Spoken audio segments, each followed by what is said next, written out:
Have you ever read a tall tale? I mean, a story so big that its head could scrape the clouds?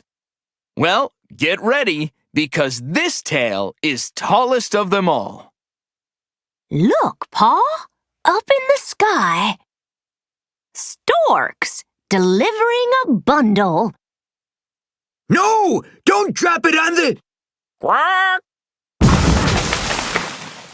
Crazy birds! It took me 3 months to build that shed! Squawk! Quit your yapping, Pa, and look. They've brought us a baby boy. He's a bit, big for his age, isn't he? Nonsense, dear. There's more of him to love. Let's name him Paul. Paul Bunyan. Kind of grows on you, doesn't it? I expect that he will grow, Ma. That's for certain. And grow he did, year after year. Rock-a-bye baby on the treetop. After year, wagon wheels make fine buttons for Paul's new shirt. After year. Hurry now, and don't forget your lunch. Have fun at school, Paul. Oh, Pa, where have all the years gone? He probably ate them. As young Paul grew bigger and bigger, so did his brain. Can anyone tell me about Benjamin Franklin? He discovered electricity by flying a kite in a thunderstorm. Very good, Paul. You've got a big future ahead of you. That's what my pa tells me. Eat! Eat! Eat! However, Paul's hunger for knowledge couldn't match his, well, actual hunger. Did someone say meat? And soon, the mighty Paul Bunyan was fully grown. Take care of that axe, Paul. It took the town a year to make it. You bet I will, Pa. I want to do something big for this country. I wish I could take you both with me. Make us proud, son. So Paul Bunyan left home in search of an adventure big enough for him. Quack! He quickly became the greatest lumberjack that ever lived. Every lumber company wanted to hire him, but Paul Bunyan wanted to make his own mark on the land. The trees here are even taller than me. This is the perfect spot to build my lumber camp. Soon, the camp is finished. Now I need to hire some workers. Paul hired the 7 axemen, each named Elmer. When Paul calls, one of us, we all come running. Big Ole, the camp's blacksmith, made things out of iron, like axe heads and shoes for the oxen. Next, I'll punch holes in the donuts for the cook. Sourdough Sam fed Paul and his workers with the world's biggest skillet. It was so big, Sam had to strap bacon to an Elmer's boots to grease the pan. The camp clerk was Johnny Inkslinger. Paul Bunyan invented a special pen for him so he'd never run out of ink. By not crossing my T's or dotting my I's, I saved 12 barrels of ink a week. The camp mascot was Sport the reversible dog. His back legs were attached the wrong way, but he didn't mind. He'd just run on his front legs until they were tired. Then he'd flip over and run some more. Attaboy, Sport! Go get 'em! Sport scared away the saber-toothed beavers around the lumber camp. Look at them varmints scoot! Ha ha!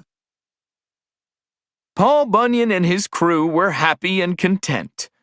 Until the year of the 2 winters. It's so cold that the snow has turned blue. Even Paul's own words froze solid in midair. Sure will be a lot of noise when all my sentences thaw out next spring. Soon, Paul came across a young ox, frozen blue. Poor little fella. He must have lost his way in this blizzard.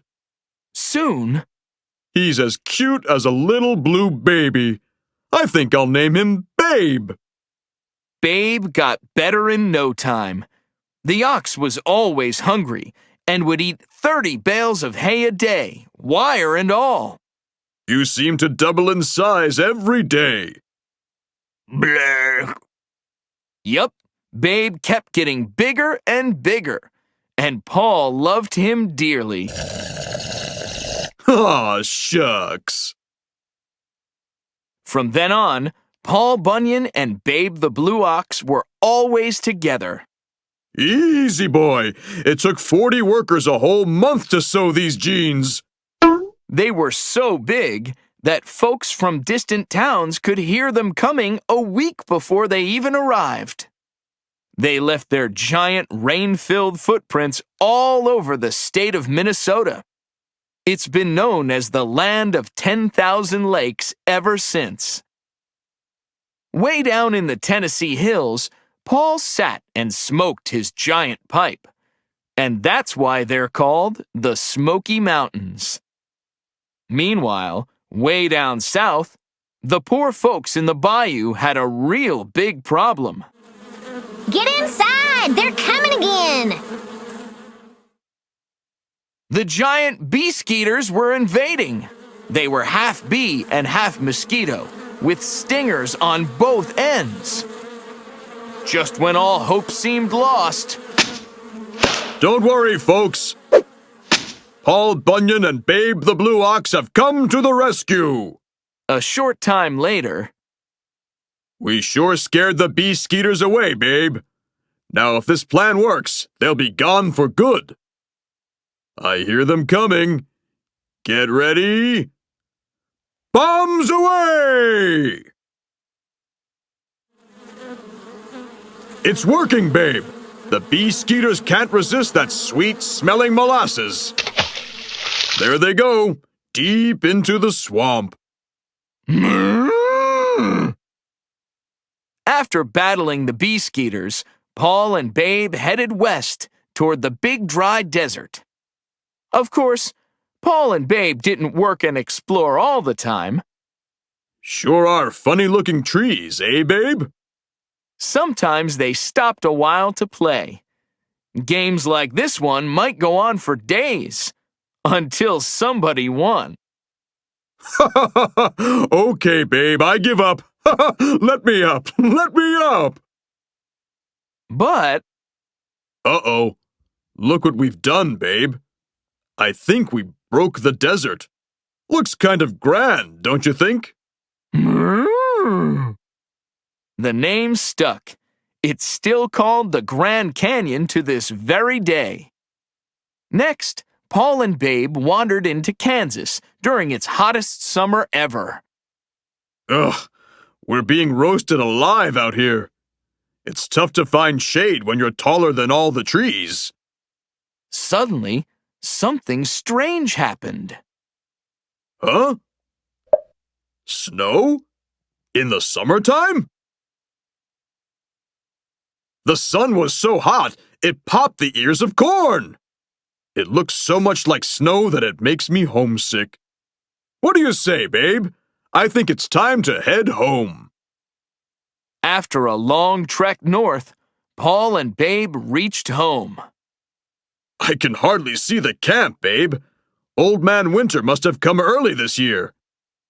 Where are Sam, Ole, Johnny, and the Elmers? I hope they're all right. Oh no! The whole crew is frozen stiff! We need to build a fire to thaw them out. We'll have to find some dry wood and… What is it, Babe? You're safe and sound, sport. He's trying to tell us something, Babe. Go on, boy. We'll follow. I don't get it, fellas. Why are you both so worried? Oh!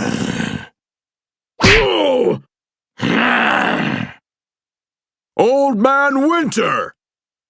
You're a big, scary guy, Winter, when you're picking on all the little fellas. Now let's see how tough you are against someone your own size.